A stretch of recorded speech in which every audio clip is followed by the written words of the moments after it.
Hi everyone, welcome back to my channel learn well. I hope आप सभी अच्छे होंगे। आज हम मैनेजरियल इकोनॉमिक्स का एक बहुत ही इम्पॉर्टेंट क्वेश्चन डिस्कस करने जा रहे हैं, जो एग्जाम ओरिएंटेड क्वेश्चन है और मोस्टली पूछा ही जाता है यूनिट फर्स्ट में से। ये मोस्टली या तो 16 मार्क्स का है पूछा जाएगा, या फिर 8 मार्क्स का एक पार्ट और 8 मार्क्स का दूसरा अनदर पार्ट। ये क्वेश्चन बहुत ही ज्यादा इंपॉर्टेंट है। क्वेश्चन क्या है? What are the main objectives of the firm? What basic limitation the firm faces while fulfilling this objective? ये क्वेश्चन एमकॉम, एमबीए और कॉम्पिटिटिव एग्जाम के लिए बहुत ही इंपॉर्टेंट है। इस लेक्चर में मैं आपको हर ऑब्जेक्टिव और हर लिमिटेशन को सिंपल लैंग्वेज में समझाऊंगी एक एग्जाम्पल के साथ, ताकि आप कंसेप्ट को अच्छे से समझ सकें और एग्जाम में कॉन्फिडेंटली आंसर लिख सकें। तो चलिए वीडियो को बिना किसी देरी से शुरू करते हैं।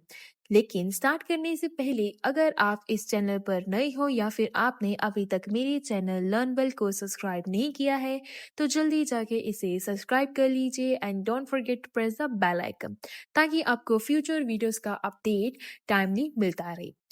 तो स्टूडेंट, सबसे पहले एक सिंपल सा क्वेश्चन पूछती हूँ। जब कोई कंपनी बिजनेस स्टार्ट करती है तो उसका गोल क्या होता है? सिर्फ प्रॉफिट कमाना, या उसके भी और ऑब्जेक्टिव्स होते हैं? पहले एक इकोनॉमिक्स मानते थे कि हर फर्म का सिर्फ एक ही ऑब्जेक्टिव होता है, वो क्या है? Profit maximisation. लेकिन आज के मॉडर्न बिजनेस वर्ल्ड में सिचुएशन बदल चुकी है। आज के टाइम आज की फर्म सिर्फ प्रॉफिट पर फोकस नहीं करती है, वो सेल्स इंक्रीज करना चाहती हैं, ग्रोथ करना चाहती हैं, मार्केट शेयर बढ़ाना चाहती हैं, customer satisfaction, innovation, brand image और सोशल रिस्पॉन्सिबिलिटी पर भी ध्यान देना चाहती हैं। इसीलिए मैनेजरियल इकोनॉमिक्स हमें बताती है कि फर्म अपने ऑब्जेक्टिव्स को अचीव करने के लिए कैसे डिसीजन लेती है और उनके सामने कौन कौन से चैलेंजेस आती हैं। नेक्स्ट आप देखते हैं meaning of a firm. Student, सबसे पहले समझते हैं कि फर्म क्या होता है। सिंपल लैंग्वेज में अगर बात करें, फर्म एक ऐसी ऑर्गेनाइजेशन होती है जो लैंड, लेबर, कैपिटल और एंटरप्रेन्योरशिप जैसे फैक्टर्स ऑफ प्रोडक्शन को कंबाइन करके गुड्स या सर्विसेज प्रोड्यूस करती है और मार्केट में सेल करती है। एक फर्म दो मार्केट के बीच लिंक का काम करती है, input market and output market. Input market में यहाँ से फर्म रिसोर्सेज परचेज करती है, जैसे कि labour, raw material, machine and capital. और आउटपुट मार्केट में यहाँ फर्म अपने प्रोडक्ट और सर्विसेज कंज्यूमर को सेल करती है। जैसे कि फॉर एग्जांपल मान लीजिए Riceela health food limited input market से rice brand, labour, machine purchase करती है। उसके बाद राइस ब्रांड ऑयल बनाकर आउटपुट मार्केट में कस्टमर्स को सेल करती है। इसीलिए फर्म इनपुट मार्केट और आउटपुट मार्केट के बीच ब्रिज का काम करता है। नेक्स्ट आप देखते हैं definition. According to P A Samuelson, Paul A Samuelson कहते हैं, a firm is a basic unit that hires factor of production, organize them to produce goods and services and sell output to maximize its profit. Student, इस definition का मतलब बहुत ही simple है। Firm का काम है रिसोर्सेज हायर करना, उन्हें ऑर्गेनाइज करना, गुड्स या सर्विसेज प्रोड्यूस करना, मार्केट में सेल करना और प्रॉफिट अर्न करना। इसीलिए समुल्सन ने फर्म को इकोनॉमी की बेसिक डिसीजन यूनिट कहा है। Focus of a firm. अब फर्म का फोकस किस पर होता है? ट्रेडिशनली फर्म को प्रॉफिट मैक्सिमाइजेशन यूनिट माना जाता है, लेकिन मॉडर्न फर्म के मल्टीपल ऑब्जेक्टिव्स होते हैं। Main objective of a firm. Student, एक मॉडर्न फर्म के बहुत सारे ऑब्जेक्टिव्स होते हैं, यानी कि profit maximisation, sales revenue maximisation, growth maximisation, social responsibility, risk avoidance, innovation and productivity, building brand image, quality improvement, customer satisfaction, profit satisfaction, increase in market share. इन सब objectives को हम डिटेल में वन बाय वन समझेंगे।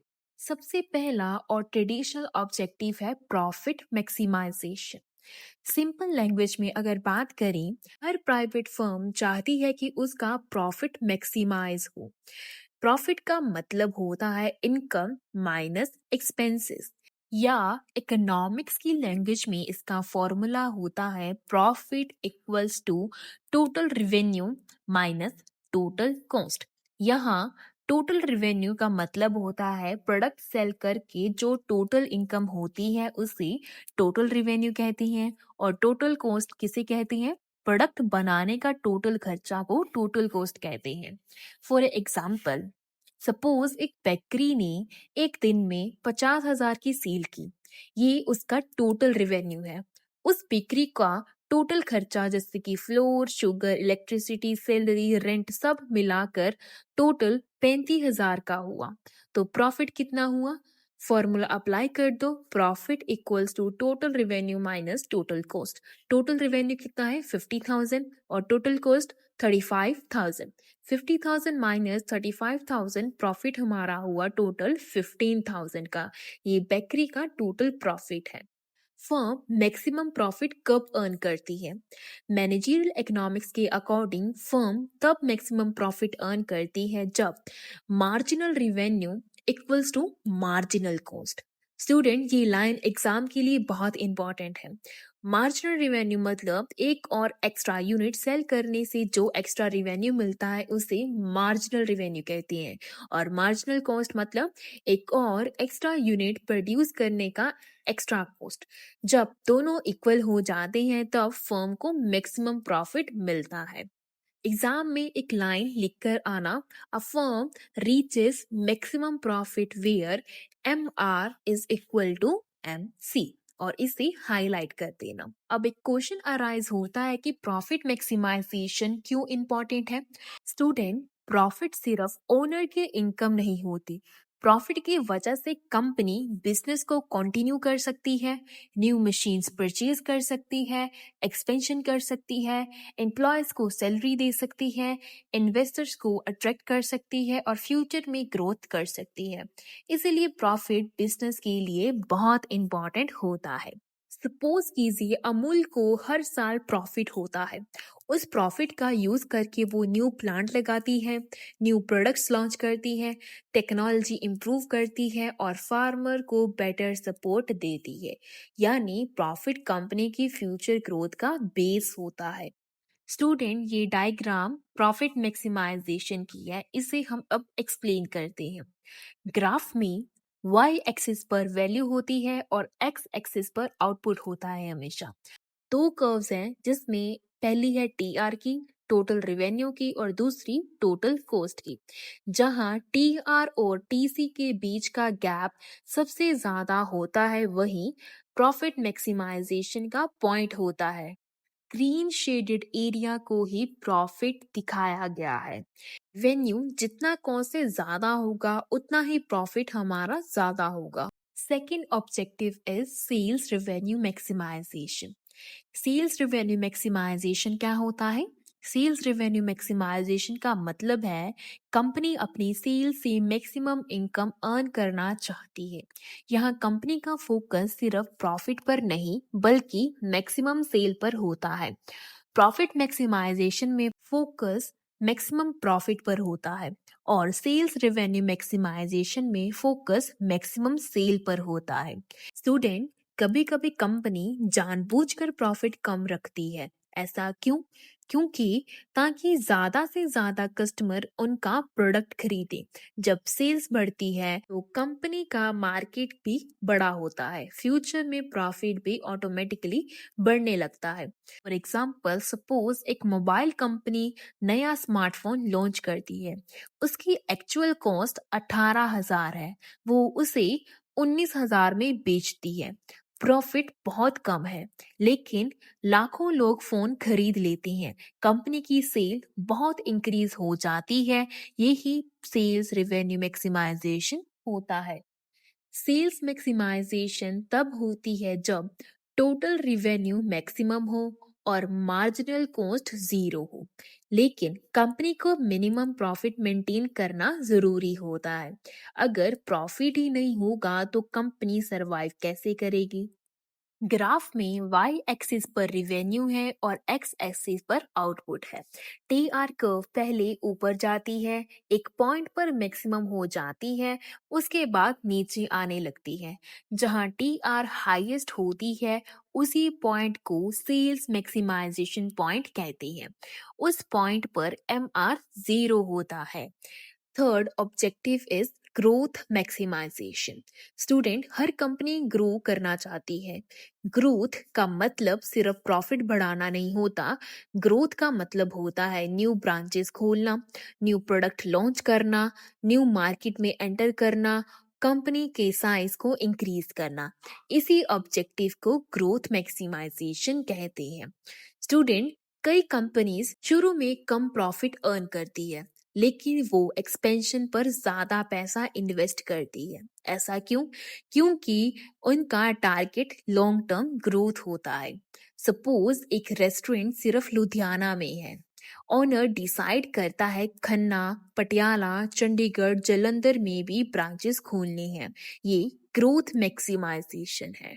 Balance as necessary. Too much demand growth without capital, failure to supply. Growth सिर्फ demand की नहीं होनी चाहिए, कैपिटल की भी होनी चाहिए। डिमांड बहुत ज्यादा है लेकिन मशीन कम है। रिजल्ट, कस्टमर को प्रोडक्ट नहीं मिलेगा।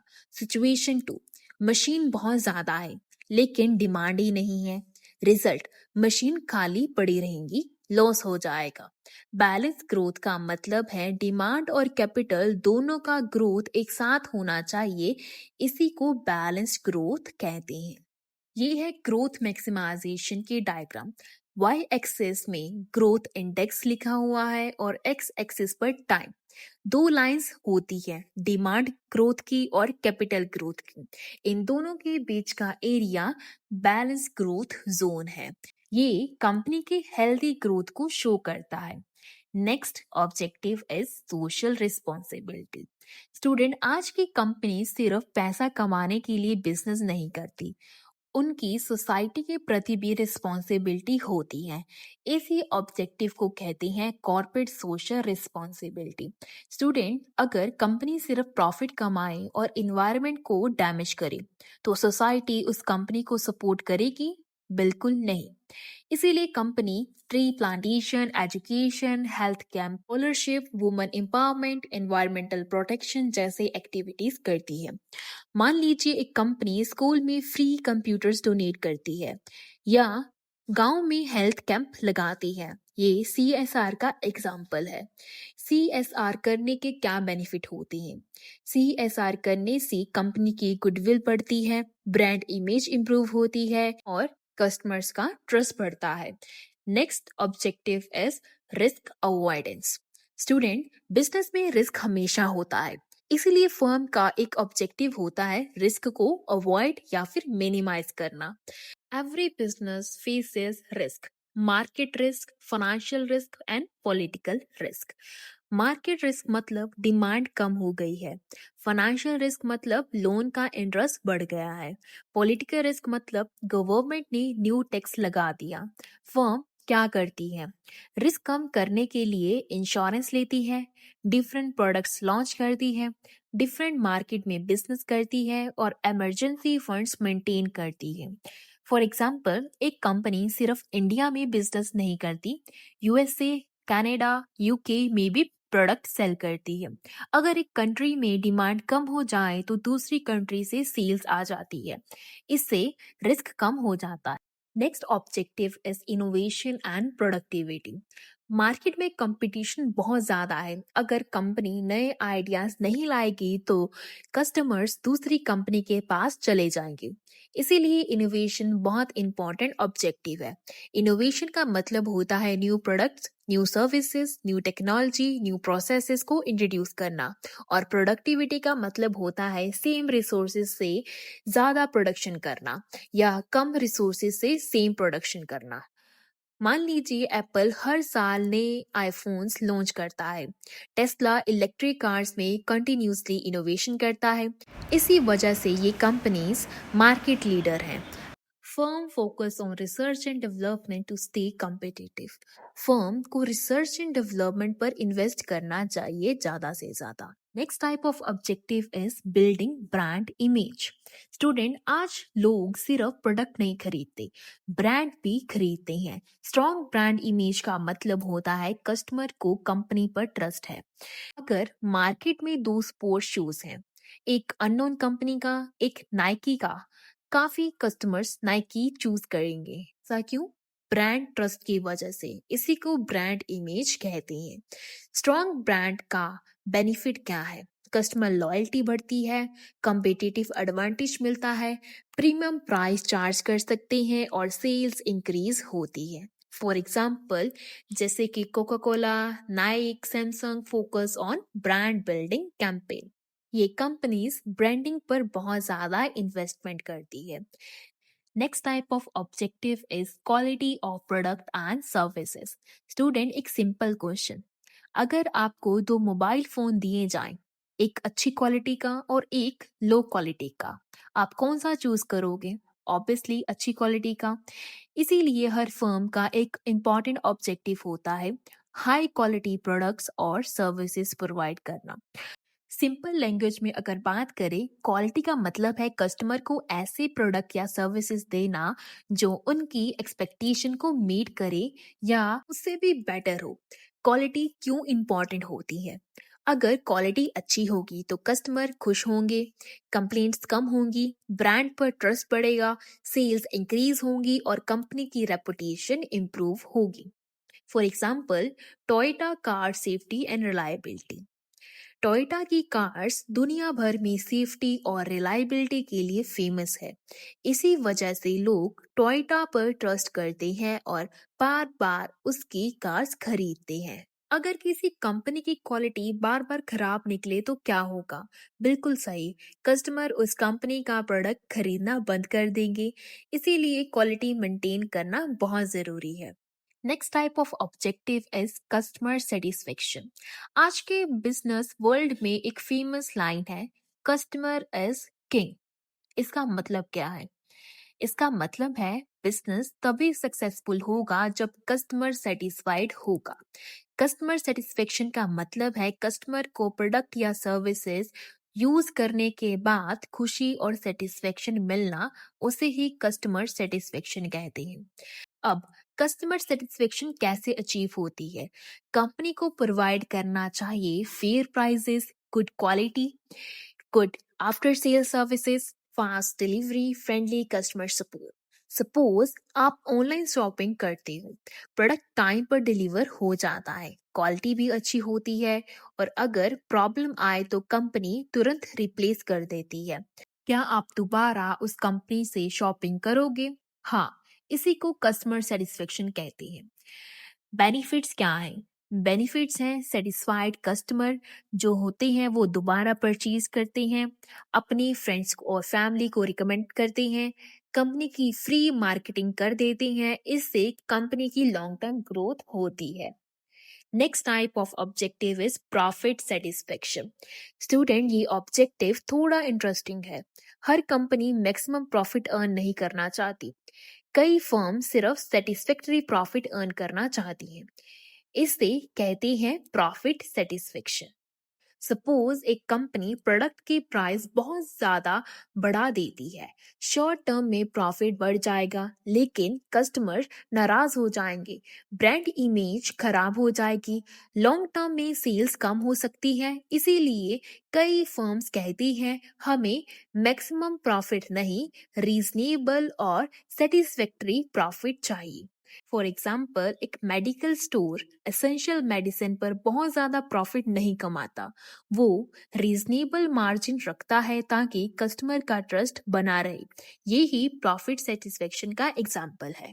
Next type of objective is increase in market share.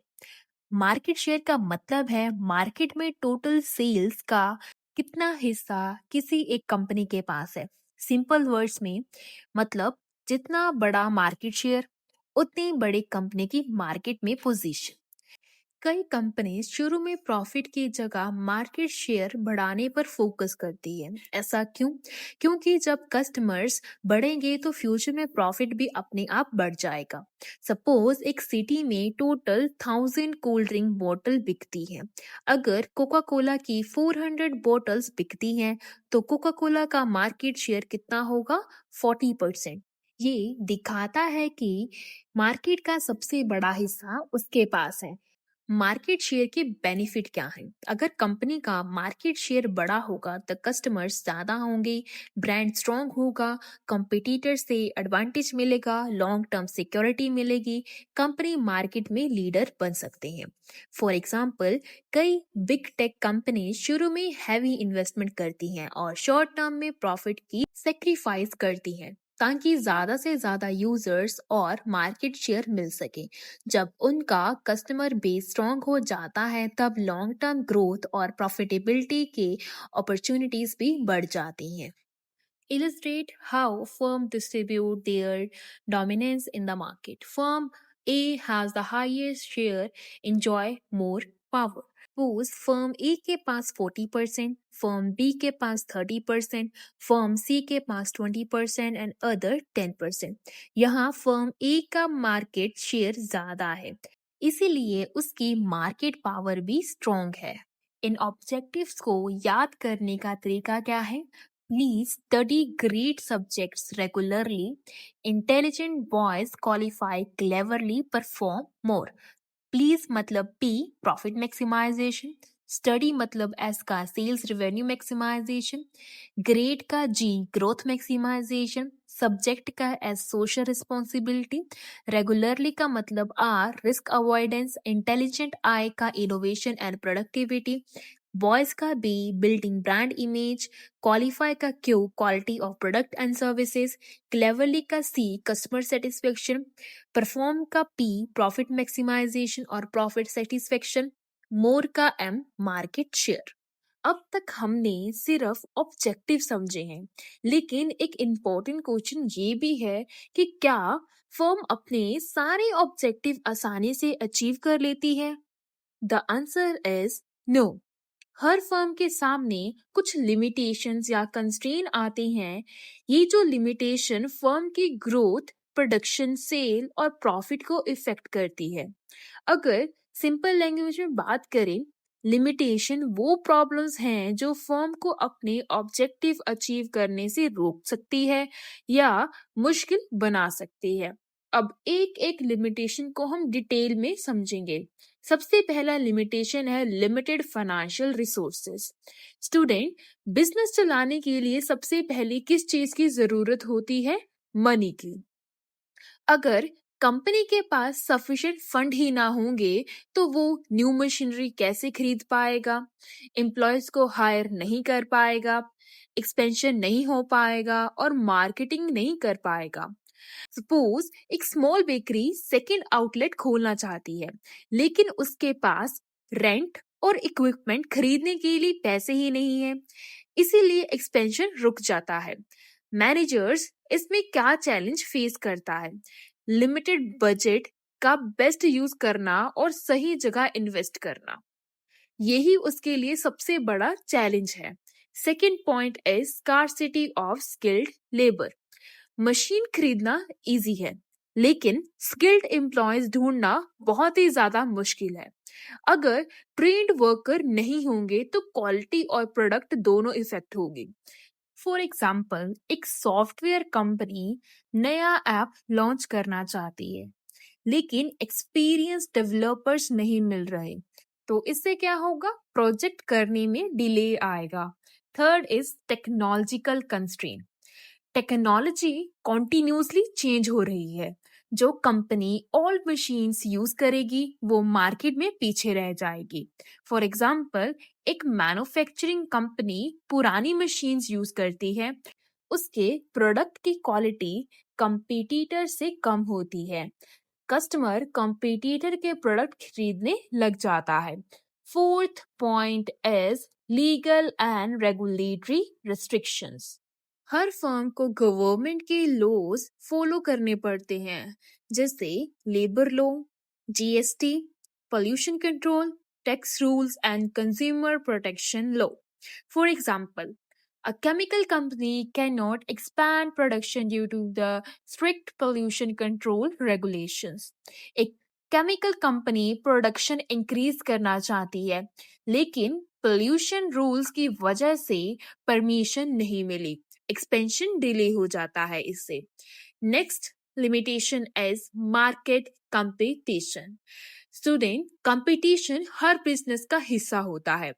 जितना ज्यादा कंपटीशन होगा, उतना ही डिफिकल्ट होगा कस्टमर को अट्रैक्ट करना. For example, a new soft drink brand struggles to attract customers in a market dominated by Coca-Cola and Pepsi. एक नया cold drink brand market में आता है, उससे कोका कोला और पेप्सी जैसे इस्टेब्लिश्ड ब्रांड से compete करना पड़ता है, इसीलिए उसकी सेल्स इंक्रीज करना बहुत मुश्किल होता है. Next limitation is limited customer base. Her product के कस्टमर्स अनलिमिटेड नहीं होते हैं. कुछ प्रोडक्ट सिर्फ लिमिटेड लोग ही खरीदते हैं. फॉर एग्जाम्पल, जैसे कि लग्जरी कार्स. हर इंसान लग्जरी कार अफोर्ड नहीं कर सकता, इसीलिए उनका कस्टमर बेस नेचुरली लिमिटेड होता है. Next limitation is economic condition. Student, कभी इन्फ्लेशन आती है, कभी रिसेशन आती है, कभी करेंसी की वैल्यू चेंज हो जाती है. ये सब बिजनेस को इफेक्ट करते हैं. फॉर एग्जाम्पल, रिसेशन के टाइम लोग एक्सपेंसिव क्लोथ खरीदना कम कर देते हैं. रिजल्ट क्या निकलेगा? क्लोथिंग कंपनीज की सेल कम हो जाती है इससे. नेक्स्ट लिमिटेशन है सप्लाई चेन डिस्ट्रप्शन. प्रोडक्शन तभी स्मूथली चलेगा जब रॉ मटेरियल टाइम पर मिलेगा. अगर सप्लाई रुक जाएगा तो प्रोडक्शन भी रुक जाएगी. For example, an electronic company faces delay because semiconductor chips are in short supply globally. Electronic companies को सेमीकंडक्टर चिप की शॉर्टेज का सामना करना पड़ता है, जिसका रिजल्ट क्या निकलेगा? रिजल्ट में हमें ये पता चलता है कि मोबाइल और कार प्रोडक्शन डिले हो गया है. Next limitation is internal organizational issues. कभी प्रॉब्लम मार्केट में नहीं, कंपनी के अंदर भी होती है, जैसे कि poor management, communication gap, poor coordination and weak leadership. For example, sales department और प्रोडक्शन डिपार्टमेंट एक दूसरे को सही इंफॉर्मेशन नहीं देते हैं, जिसका रिजल्ट क्या निकलेगा? रिजल्ट निकलता है कि एक्स्ट्रा प्रोडक्शन हो जाता है, लेकिन सेल्स कम होती है, स्टॉक वेयर हाउस में ही पड़ा रह जाता है. नेक्स्ट लिमिटेशन इज नेचुरल क्लाइमेटीज और अनफोरसीन इवेंट्स. स्टूडेंट, कुछ इवेंट किसी के कंट्रोल में नहीं होते हैं, जैसे कि flood, earthquake, pandemic and fire. ये बिजनेस को डायरेक्टली अफेक्ट करते हैं. जैसे फॉर एग्जाम्पल, कोविड-19 के टाइम बहुत सारी फैक्ट्रीज टेम्परेरीली बंद हो गई थी. प्रोडक्शन और सेल्स दोनों इफेक्ट हुए थे. Next limitation is limited market information. अगर कंपनी के पास कस्टमर और मार्केट की सही इंफॉर्मेशन नहीं होगी तो डिसीजन गलत हो सकते हैं. For example, a new restaurant fails because it misjudged customer preference in the area. एक रेस्टोरेंट बिना सर्वे किए स्पाइसी फूड ही सर्व करता था, लेकिन उस एरिया के लोग लेस स्पाइसी फूड पसंद करते थे. रेस्टोरेंट की सेल कम हो जाती है इससे. Next limitation is consumer preference and behaviour. Students, customer की चॉइस टाइम के साथ चेंज होती रहती है. जो कंपनी चेंजेस को एक्सेप्ट नहीं करेंगे, वो मार्केट से बाहर हो सकते हैं. For an example, traditional camera companies smartphone के आने के बाद अपना मार्केट शेयर खो बैठती है. ऐसा क्यों? क्योंकि कस्टमर्स मोबाइल कैमरा प्रेफर करने लगे. Next limitation is resources constraint. कभी कभी रॉ मटेरियल्स, लैंड, वाटर या एनर्जी की अवेलेबिलिटी लिमिटेड होती है, इससे प्रोडक्शन इफेक्ट होता है. फॉर एग्जाम्पल, फर्नीचर कंपनी को अच्छी क्वालिटी की वुड नहीं मिल रही, जिससे प्रोडक्शन स्लो हो जाता है। Next limitation is social and cultural factors. Her society की वैल्यू और कल्चर अलग अलग होते हैं। कंपनी को उनका रिस्पेक्ट करना पड़ता है। फॉर एन एग्जाम्पल, एक क्लोथिंग ब्रांड किसी रीजन में ऐसे एडवर्टाइजमेंट नहीं चला सकता जो लोकल कल्चर के अगेंस्ट हो, वरना कस्टमर उस ब्रांड को रिजेक्ट कर सकते हैं। Next and last limitation is political instability. Government changes, new policies, tax changes, and trade restriction या political unrest भी business को affect करते हैं। For an example, अगर किसी कंट्री में import duty बढ़ जाए तो imported raw material महंगा हो जाता है और जिससे कंपनी का प्रोडक्शन कॉस्ट भी बढ़ जाता है। अब लिमिटेशन को याद करने का तरीका क्या है? एक इजी मेमोरी ट्रिक बताती हूँ। Friendly students take lesson carefully every Sunday. Intelligent ninjas learn creative reading skills perfectly. Friendly का एफ फाइनेंशियल रिसोर्सेज, स्टूडेंट का S skilled labour, take the T technological constraint, lesson का L legal restriction, carefully का C competition, every का E economic condition, Sunday का S supply chain, intelligent का I internal issues, ninja का N natural calamities, learn का L limited market information, creative का सी consumer preferences, reading का are resource constraint, skill का S social and cultural factor and perfectly का P political instability. देखा कितना easy था इसे रिमेम्बर करना। आप एक दो बार इसे ट्राई करेंगे तो आपको भी ये याद हो जाएगा। अब मैं आपको एक क्वेश्चन पूछना चाहती हूँ। अगर आप किसी कंपनी के मैनेजर होते तो इन 15 लिमिटेशंस में से सबसे डिफिकल्ट लिमिटेशन कौन सी होती और उसका सोल्यूशन क्या होता? कमेंट में अपना आंसर जरूर बताएं। सो स्टूडेंट, आज हमने ऑब्जेक्टिव ऑफ अ फर्म और basic limitation face by firm को कंप्लीट डिटेल में एग्जाम्पल के साथ समझा है। अगर लेक्चर हेल्पफुल लगा तो वीडियो को लाइक करें, ज्यादा से ज्यादा अपने फ्रेंड्स क्लासमेट के साथ शेयर करें और अगर आपने अभी तक मेरे चैनल लर्न वेल को सब्सक्राइब नहीं किया है तो सब्सक्राइब करना बिल्कुल मत भूलिए। मिलते हैं नेक्स्ट वीडियो में एक नए टॉपिक के साथ। Until then keep learning, keep growing only with learn well.